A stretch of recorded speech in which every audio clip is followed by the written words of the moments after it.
साथियों नमस्कार, मैं रंजन यादव। आज इस वीडियो में मैं AIPF की प्लान के संदर्भ में बात करने वाला हूं।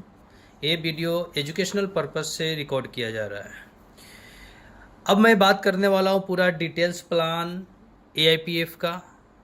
आप पूरी प्लान को सही से समझेंगे, थोड़ा सा टाइम देंगे, पूरा डिटेल्स में प्लान समझ जाने वाला हूं, क्योंकि ये बहुत आसान वीडियो होने वाला है पूरे यूट्यूब में।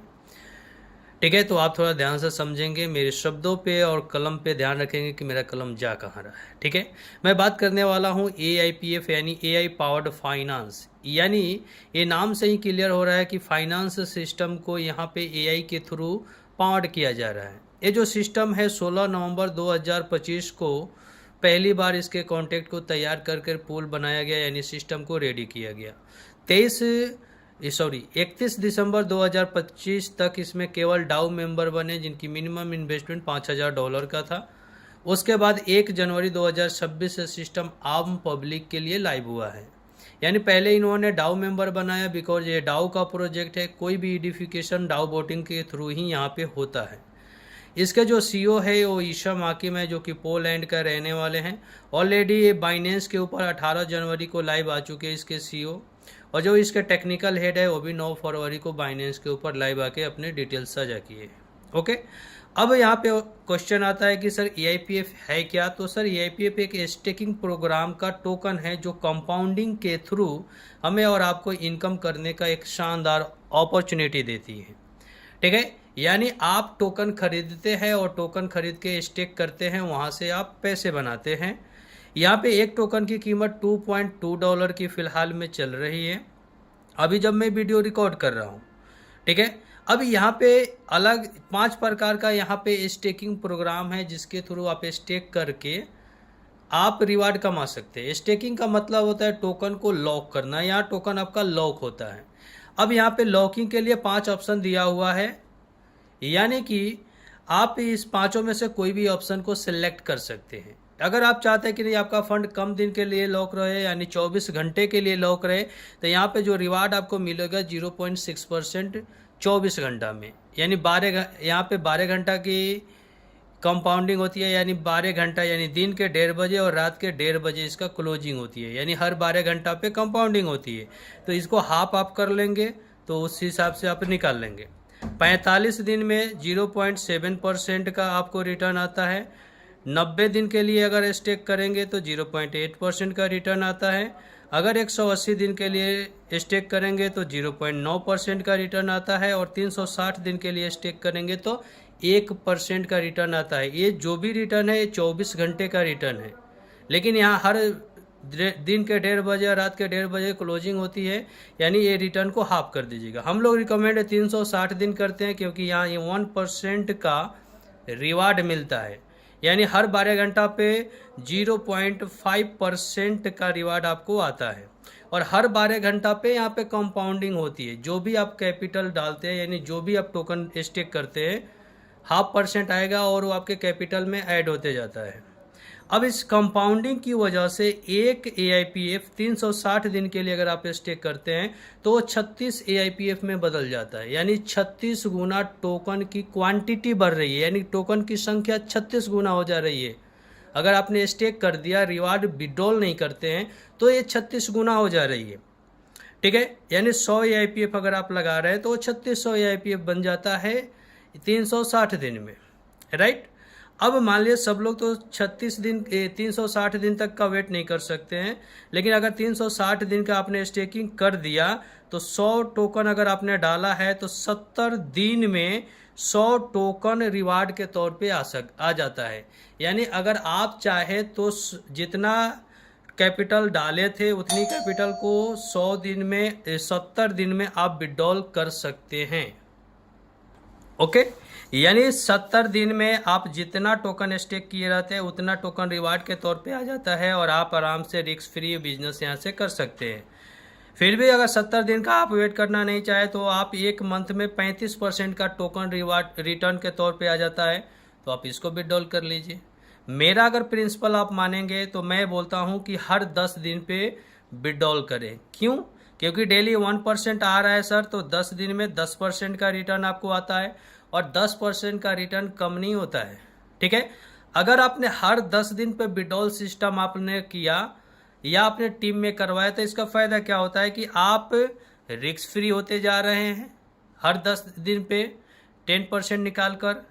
उसके बाद में आप जब रिस्क फ्री होते हैं तो आपके अंदर कॉन्फिडेंस आता है, तो जब कॉन्फिडेंस आता है तो आप टीम बनाना शुरू करते हैं, और जब कॉन्फिडेंस आता है तब रियल इन्वेस्टमेंट होता है। तो आप खुद भी ये काम करें और टीम में भी ये काम करवाएंगे तो इससे क्या होगा, टीम भी आपका रिस्क फ्री होते जाएगा, टीम के अंदर कॉन्फिडेंस आएगा तो लोग टीम बनाएगा खुल के, और साथ में रियल इन्वेस्टमेंट अपना कर पाएगा। क्योंकि डर की वजह से लोग स्टार्टिंग में अपना रियल रिस्क नहीं ले पाते हैं, कम रिस्क लेते हैं।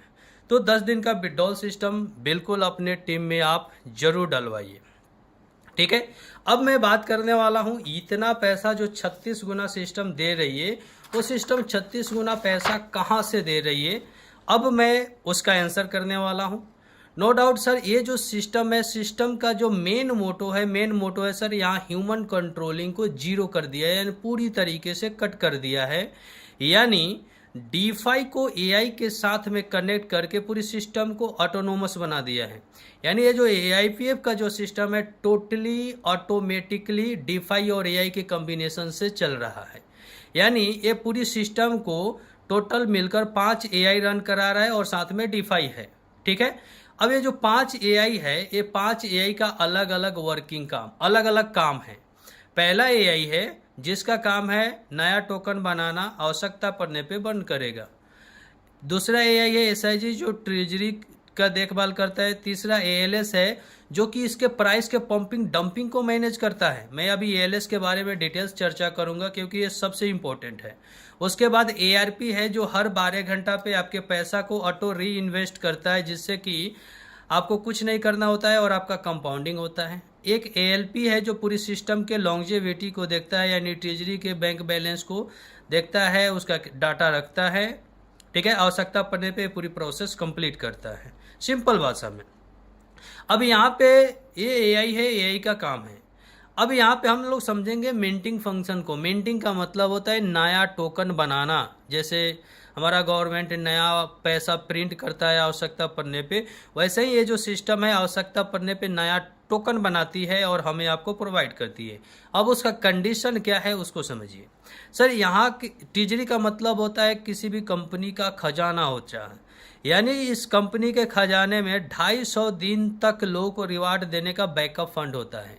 यानी हर दिन 12 घंटे में जो लोगों को रिवार्ड जाता है उस हिसाब से अगले 250 दिन तक लोगों को रिवार्ड दे सकती है कंपनी। अगर कोई नया ज्वाइनिंग नहीं आया तो ठीक है, तो अगले 250 दिन तक का रिवार्ड रखता है अपने बैकअप के तौर पे।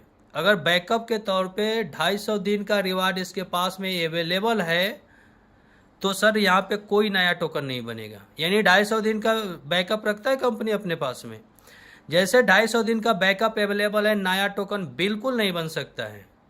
जैसे घटकर मान लिए बैकअप घटकर 200 दिन का बच जाता है इसके पास में, तब $1 में 2 टोकन की मिंटिंग करता है। यानी अगर आपने $100 सिस्टम के पास जाता है तो 200 टोकन बनाता है। अगर फिलहाल में हम और आप $100 का खरीदने जाते हैं तो टोकन कितना मिलता है? 47 टोकन मिलता है हमें। यानी बचा हुआ 153 टोकन बच गया ना सिस्टम के पास में। सिस्टम क्या करता है, इसको ट्रेजरी में डाल देता है। समझ में आ रहा है? यानी सस्ते में टोकन की मिंटिंग करती है सिस्टम, और हमें तो $100 में 47 टोकन पा रहे हैं। बचा हुआ जो 153 टोकन है वो कहाँ गया? ट्रेजरी में गया।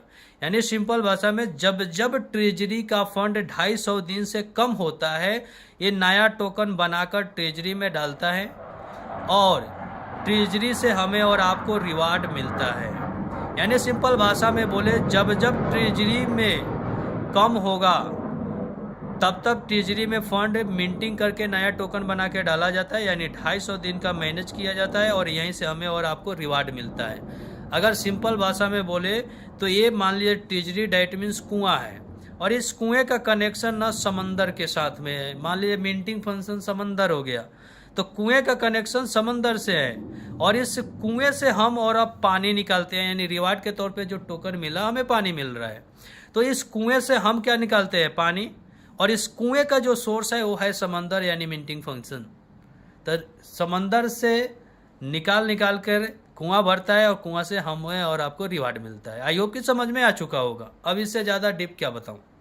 ओके, अब हम ये तो समझ में आ गया कि कहाँ से सिस्टम देती है, यानी नया टोकन बनाती है सस्ते में, नया टोकन बना के और हमें और आपको रिवार्ड देती है सिस्टम यहाँ से। अब ये प्रॉब्लम नहीं है कि रिवार्ड ये दे रही है सस्ते में बना के, मेन चीज़ है इसका डिमांड और सप्लाई मैनेज होनी चाहिए। अगर डिमांड हमेशा क्रिएट रहेगा तो टोकन का रेट सस्टेन रहता है, अगर डिमांड क्रिएट नहीं होगा तो टोकन का रेट सस्टेन नहीं होगा। तो उसको मैं अभी आगे देखने वाला हूँ कि कैसे पूरी रेट को मैनेज करेगा।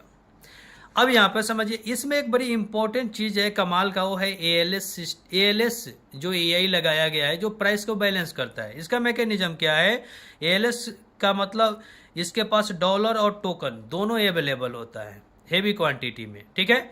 यानी ये एएलएस का काम क्या है, जैसे 6% टोकन के प्राइस में पंपिंग होता है तो एएलएस ऑटोमेटिक एक्टिवेट हो जाता है और अपने पास से टोकन निकालता है एआईपीएफ और लगातार सेल कर के रेट को 3 से 4% डंप करा देता है, ठीक है। अगर इन दी केस अपोजिट सिनेरियो, अगर 6% से ज़्यादा रेट डंप होने लगा टोकन का, तब क्या करता है, एएलएस एक्टिवेट होता है और अपने पास से डॉलर निकालता है और लगातार बाई कर के रेट को 3 से 4% पंप करा देता है।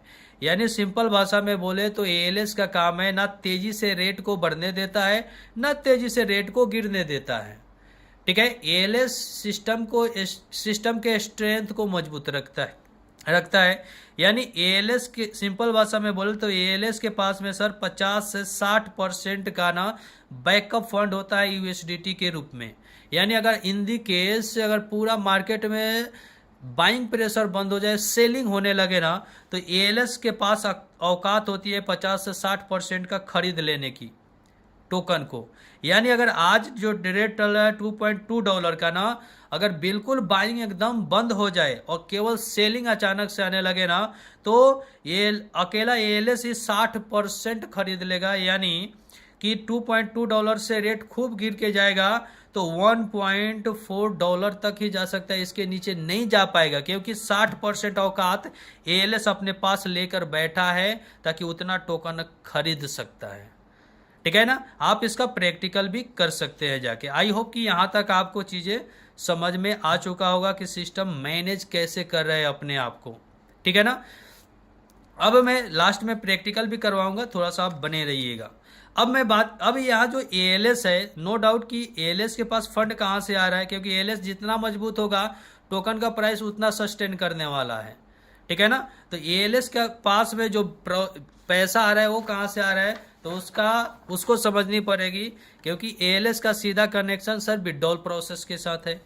अब विड्रॉल सिस्टम को हम समझ लेते हैं। यहाँ पे टोकन जो भी आप इनकम करते हैं, चाहे वो टीम इनकम हो चाहे आपका स्टेकिंग इनकम हो, यानी वो विड्रॉल आप कैसे करेंगे सर। अगर आपका जो कोई भी इनकम हो, जो स्टेकिंग का इनकम स्टैटिक में आता है और टीम का इनकम डायनामिक में, यहाँ पे इनकम आता है आपका, ठीक है। जब आप इनकम को विड्रॉल करते हैं तो टर्बो वैलेट में जाता है और टर्बो से विड्रॉल करते हैं तब वो मेन वैलेट में जाता है, ओके।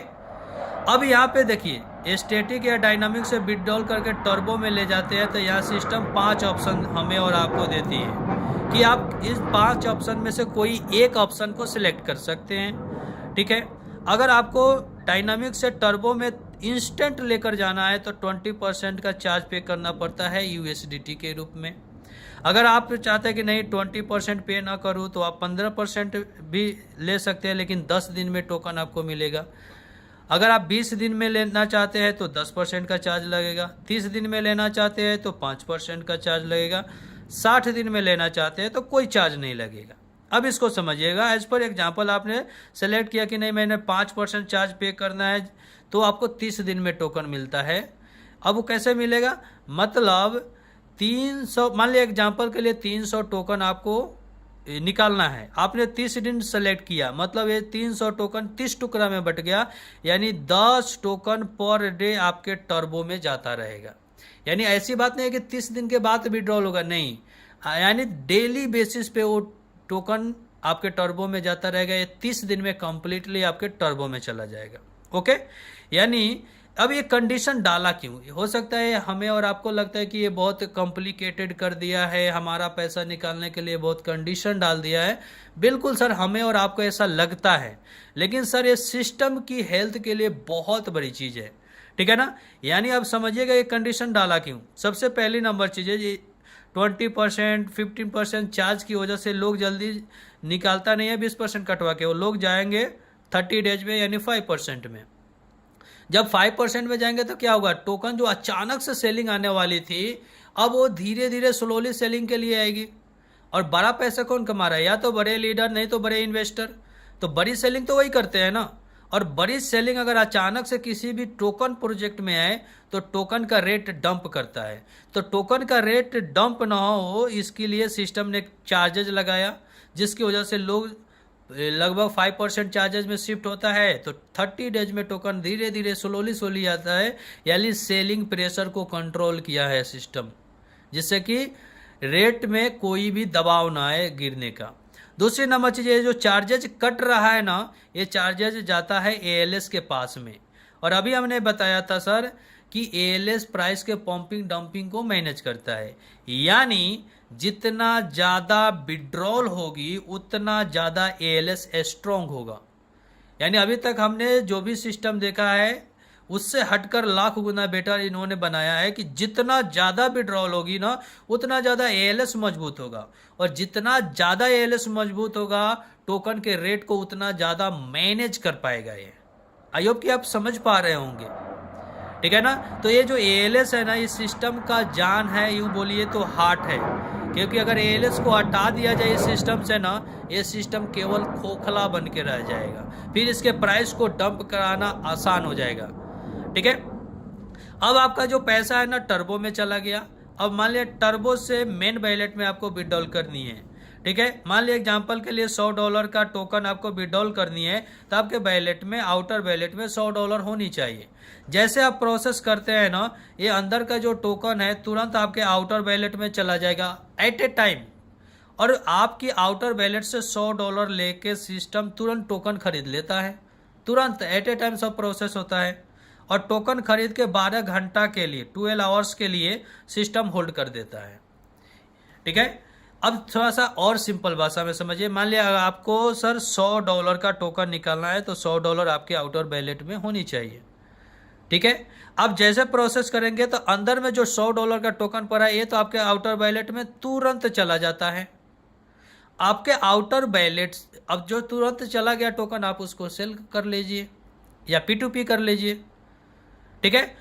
और जो आपका डॉलर लिया सिस्टम, उसके बदले में टोकन खरीद लेता है AIPF तुरंत, और उसको 12 घंटा के लिए होल्ड करता है, और अगले 12 घंटा के लिए कुछ नहीं हुआ, नॉर्मल एक विड्रॉल का ऑप्शन देता है, नॉर्मली विड्रॉल हो जाता है, उसमें कोई चार्जेस नहीं लगेगा। उसके लिए ये सब कोई कंडीशन लागू नहीं होता है, क्योंकि आपने जो $100 दिया, $100 के बदले में आपको टोकन मिल जाता है। अब ये प्रोसेस क्यों लगाया सिस्टम, तो सिंपली सर डिमांड क्रिएट किया। यानी पहला प्रोसेस से इन्होंने सेलिंग प्रेशर को कंट्रोल किया और एएलएस को मजबूत कर रहा है, और इस सिस्टम से क्या कर रहा है, डिमांड क्रिएट कर रहा है, और इस डिमांड की वजह से टोकन की प्राइस पंप करेगा। किसी भी टोकन में डिमांड और सप्लाई का मेन गेम होता है, यानी डिमांड हेवी रहेगा, सप्लाई कम रहेगा, रेट मैनेज रहता है। आई होप कि आप समझ पाए होंगे। इसको जब आप प्रैक्टिकल करेंगे ना तो आपको समझ में ज़्यादा आएगा। यूँ समझिए सर, ये जो विड्रॉल प्रोसेस है ना, AIPF का जान है। अगर इस विड्रॉल प्रोसेस को पूरी सिस्टम को विड्रॉल के हटा दिया जाए ना सर, एक कटिंग वटिंग हटा दिया जाए, तो ये सिस्टम खोखला हो जाएगा और इसके रेट को गिराना आसान हो जाएगा, ठीक है ना। लेकिन इस सिस्टम की वजह से ही, यानी ALS की वजह से, इस टोकन के रेट को ना आप तेजी से बढ़ा पाएंगे ना तेजी से गिरा पाएंगे। आपने क्या देखा, $1 से शुरू हुआ टोकन अभी $2.2 6 मंथ में गया है, यानी अगले 3 मंथ में लगभग $3 तक टोकन का रेट जाएगा, या $3.5 तक जाएगा। यानी इसका टोकन का रेट ना तेजी से बढ़ेगा ना ही तेजी से गिर पाएगा। यानी जैसे जैसे ALS की क्षमता बढ़ती है वैसे वैसे टोकन का रेट धीरे धीरे बढ़ते जाता है। आई होप कि यहाँ तक सिस्टम आपको समझ में आ चुका होगा। अब मैं आपको समझाने वाला हूँ मार्केटिंग प्लान को, और ये सबसे इम्पोर्टेंट पहलू होता है किसी भी कॉन्सेप्ट का।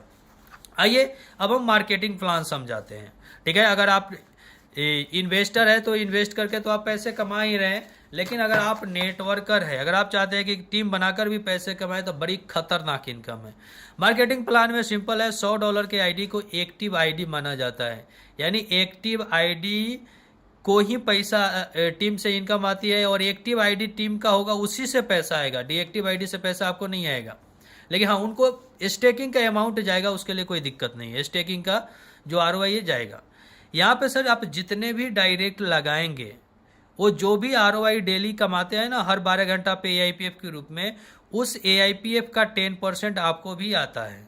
यानी मान लिया आपके टीम में आपने 4-5 लोगों को डायरेक्ट लगा दिया या 2 लोगों को डायरेक्ट लगाया, वो दोनों लोग मिलकर 20 टोकन डेली कमा रहे हैं, तो उसका 10% यानी 2 टोकन आपका भी डेली इनकम बनेगा। ठीक है, यानी स्टेकिंग कितना दिन का हुआ है, 360 दिन का स्टेकिंग हुआ है, यानी 360 दिन तक आपका इनकम कंटिन्यू यहां से शुरू रहेगा।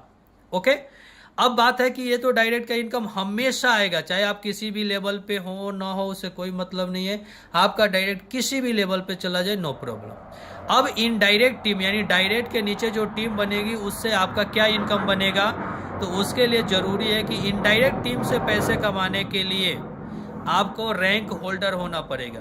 तो फर्स्ट रैंक नाम से कोई मतलब नहीं है, फर्स्ट रैंक जाने के लिए $5000 का बिजनेस आपके नीचे होनी चाहिए, यानी 5 लाख का बिजनेस।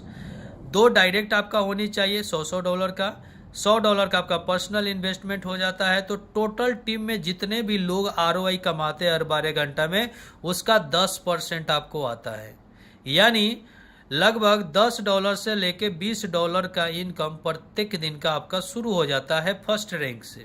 ठीक, कंडीशन, टर्म एंड कंडीशन है कि आपका मल्टीपल लेग चलनी चाहिए, क्योंकि एक लेग से प्रमोशन तो आपका हो जाएगा, लेकिन एक लेग से बड़ा पैसा आप नहीं कमा पाएंगे। तो आपका 3-4 लेग 5 लेग चलनी चाहिए, तब आप हेवी इनकम कमाते हैं। ठीक है, आप 2 लेग भी अगर सही से मेंटेन कर लेंगे तो भी आप अच्छे पैसे यहां से कमा सकते हैं। अब दूसरा लेवल जाने के लिए $20,000 का बिजनेस चाहिए, 3 डायरेक्ट आपका होनी चाहिए, 2 डायरेक्ट है, 1 डायरेक्ट और बढ़ जाएगा। $100 का इन्वेस्टमेंट है, $400 और बढ़ा के $500 का इन्वेस्टमेंट हो जाएगा।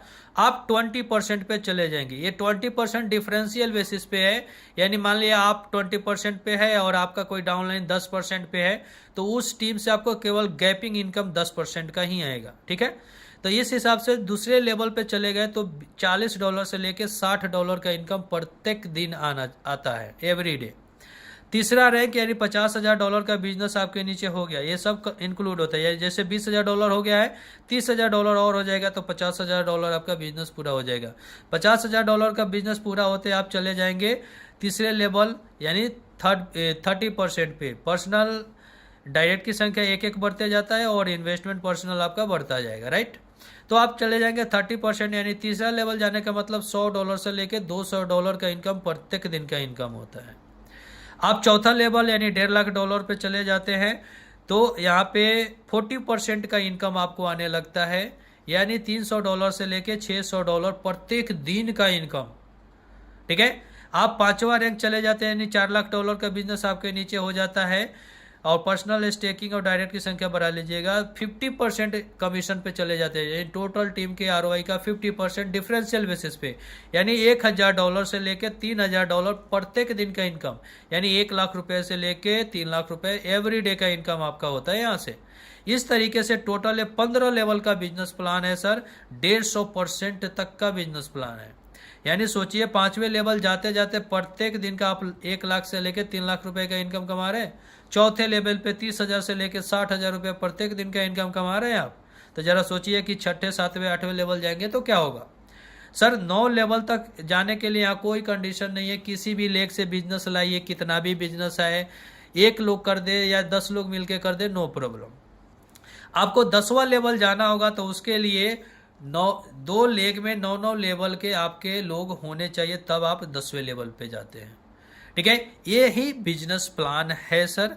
अभी तक आई होप कि आपको समझ में आ चुका होगा। अब यहाँ पे कोई भी क्वेश्चन होगी तो जरूर आप ड्रॉप आउट कीजिएगा। अगली वीडियो में मैं डाटा के साथ आपके बीच में बात करने का प्रयास करूंगा। आई होप कि आपको समझ में आ चुका होगा कि ये कितना स्ट्रॉन्ग सिस्टम है ये। थैंक यू सो मच इसके लिए।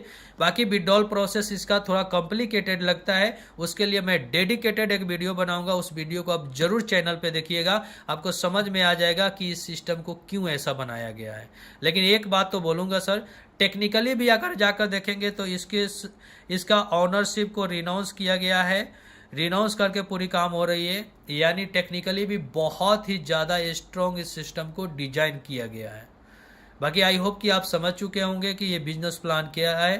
बाकी टेक्निकली भी आप चाहे तो देख सकते हैं, क्योंकि ये पेपर प्लान था और इस पेपर प्लान में मैं इतना तक समझा पाया। आई होप कि आप समझ पाए होंगे, और समझ पाए होंगे तो ज़रूर आप कमेंट बॉक्स में अपनी राय दीजिएगा। बाकी थैंक यू सो मच, बहुत बहुत धन्यवाद आपका।